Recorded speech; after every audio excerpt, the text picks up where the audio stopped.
Hello दोस्तों, मेरे channel पर आपका स्वागत है। दोस्तों, शादी के बाद हमें हिदायत दी जाती है कि ससुराल में जाकर सबका मन जीत लेना, धीरे धीरे मीठी आवाज़ में सबसे बात करना, ज़ोर से मत हंसना और ना ही ऊंची आवाज़ में बात करना, घर के कामकाज में हाथ बटाना। इस तरह की तमाम हिदायतें उस लड़की को ज़रूर दी जाती है जिसकी शादी होने वाली होती है। यह हर घर में आम है, लेकिन क्या कभी इस बात पर हम गौर करते हैं कि इतनी हिदायतों के बीच सेक्स को लेकर हम बेटी या बेटे को कितना एजुकेट करते हैं, है ना? क्योंकि इस स्तर पर बात करना तो दूर, हम सोचते भी नहीं हैं। हमें यह ज़रूरी ही नहीं लगता कि वैसे भी सेक्स को लेकर आज भी हम उतना खुलकर बात नहीं करते। हमारे समाज में आज भी सेक्स को गंदा या गलत ही माना जाता है, लेकिन बात जब शादी ब्याह की हो तब भी हम इसे ज़रूरी क्यों नहीं मांगते? क्या यह समाज का दोगलापन नहीं है कि हमारे यहाँ शादी को सबसे अधिक महत्व दिया जाता है और शादी का जो सबसे महत्वपूर्ण आधार है उस पर ही बात करने से परहेज किया जाता है? दोस्तों, शादी के बाद गुड न्यूज़ की सबको जल्दी रहती है, लेकिन उससे पहले सेक्स से जुड़ी ज़रूरी बातें बताना किसी को ज़रूरी नहीं लगता। जनसंख्या तेज़ी से बढ़ रही है, यानी सेक्स करने से किसी को परहेज नहीं, लेकिन इस पर एजुकेट करना बेहद शर्मनाक माना जाता है। टीवी कॉमर्शियल में कंडोम, पिल्स या फिर इससे जुड़ी चीज़ें दिखाए जाने पर परिवार के लोग इस कदर शर्मिंदगी महसूस करते हैं जैसे यह कोई आपराधिक या शर्मनाक बात हो। तो क्या होते हैं इसके दुष्परिणाम? सेक्स एजुकेशन की कमी के चलते सेक्स को लेकर कोई जागरूकता हमारे समाज में नहीं है। नई शादीशुदा जोड़े भी उतना ही जान पाते हैं जितना उनके यार दोस्त उन्हें बताते समझाते हैं। किस तरह की सेक्सुअली ट्रांसमिटेड डिसीज से बचाव करना चाहिए, किस तरह से फैमिली प्लानिंग और पिल्स का इस्तेमाल करना चाहिए, पर्सनल हाइजीन का क्या महत्व है, इस तरह की तमाम बातों पर किसी का ध्यान नहीं जाता है।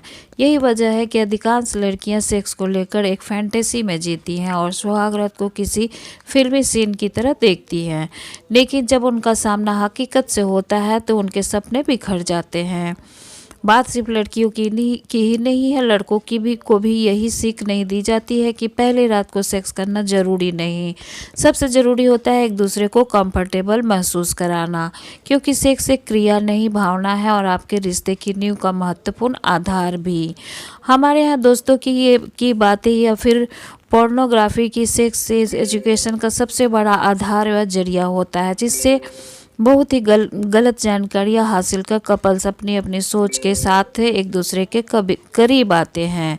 इसके अलावा अधिकांश लड़कियों को बचपन से यही सिखाया जाता है कि सेक्स बेहद शर्मनाक और गंदी चीज़ होती है, जिससे वो शादी के बाद सिर्फ पतियों की इच्छा मानकर इस क्रिया को अंजाम देती है, वरना तो अपनी चाहते बयान कर पाती है और ना ही अपनी सोच। यहाँ तक कि वो पति की सहयोग भी नहीं दे पाती, क्योंकि यहाँ उनके चरित्र से जोड़कर इसे देखा और परखा जाता है। तो फ्रेंड्स, यह तो हम सभी जानते हैं कि सेक्स एजुकेशन नहीं मिलने का मतलब यह नहीं कि व्यक्ति सेक्स नहीं करेगा, लेकिन इसका मतलब यह ज़रूर है कि वो सेक्स को लेकर कम संवेदनशील होगा, कम जानकार होगा और सेक्स के प्रति उनमें भ्रांतियाँ अधिक होंगी। सेक्स एजुकेशन न होने का मतलब यह भी नहीं है कि यौन शोषण के मामले अधिक होंगे।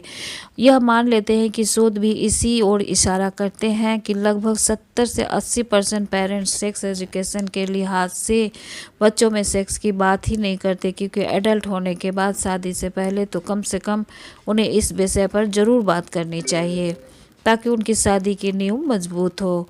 बच्ची को यह सिखाया जाता है कि पति को खुश रखना ही तेरा फर्ज है, लेकिन उसे यह नहीं बताया जाता कि अपनी सेक्सुअल हेल्थ के प्रति सतर्कता बरतना भी ज़रूरी है। और पिल्स और कितना क्या ज़रूरी है, मेडिकल स्टेटस कितने ज़रूरी हैं, इस विषय पर पति से बात करना कितना ज़रूरी है, ये तमाम बातें कभी किसी नई नवेली दुल्हन को नहीं सिखाई जाती और न ही दूल्हे को भी इस संदर्भ में एजुकेट किया जाता है। उन्हें इस विषय पर बात करने में भी डर लगता है क्योंकि उन्हें चरित्रहीन न समझा जाए, उनके बारे में कोई गलत राय न कायम कर ली जाए। और यही कारण है कि सेक्सुअल हाइजीन को लेकर देश की शहरी महिलाएं तक बहुत पिछड़ी हुई हैं। नई नवेली दुल्हन के वर्जिनिटी टेस्ट को लेकर जितनी जागरूकता हमारा समाज दिखाता है, क्या उतना ही जागरूकता लड़के की सेक्सुअल एक्टिविटी, सेक्सुअल हेल्थ और सेक्सुअल जानकारी के प्रति दिखाई जाती है? तो यहाँ पर हमारा एडवाइस है कि प्रोफेशनल की ले मदद। यदि पेरेंट्स से सेक्स एजुकेशन नहीं मिली तो कपल्स को चाहिए प्रोफेशनल की मदद ले, काउंसलर के पास जाए, मन में छिपे डर, भ्रांतियों और आशंकाओं पर खुलकर आपस में बात करें। पेरेंट्स की माने तो उनका यही तर्क होता है कि हमें तो किसी ने नहीं दी सेक्स एजुकेशन, फिर भी हमारी ज़िंदगी बेहतर है। लेकिन समय के साथ साथ बहुत कुछ बदला है। आज एक्सपोजर ज़्यादा है, सेक्स को लेकर सवाल ज़्यादा है, डर ज़्यादा है और भ्रांतियाँ ज़्यादा है। समय के साथ बदलाव होना ज़रूरी है, हमारी सोच में और हमारी तरीक़ों में भी। कपल शादी से पहले खुद भी बात कर सकते हैं और उन्हें जो सही लगे वो एक्शन ले सकते हैं, ताकि उनकी शादीशुदा ज़िंदगी बेहतर हो और उनका जीवन खुशहाल। पेरेंट्स भी यह ख्याल रखें कि संस्कारों के साथ साथ सेक्स एजुकेशन भी उतना ही ज़रूरी है, ताकि आपकी बेटी का जीवन बेहतर हो। दूसरी ओर ससुराल पक्ष को भी यह जानना जरूरी है कि नई दुल्हन से उम्मीदें, अपेक्षाएं, उन्हें जिम्मेदारियां देना, उनके कर्तव्यों की जानकारी देना तो ठीक है, साथ ही अपने बेटे को बेडरूम एडिकेट्स और सेक्स एडिकेट्स की जानकारी देने भी उतनी ही ज़रूरी है।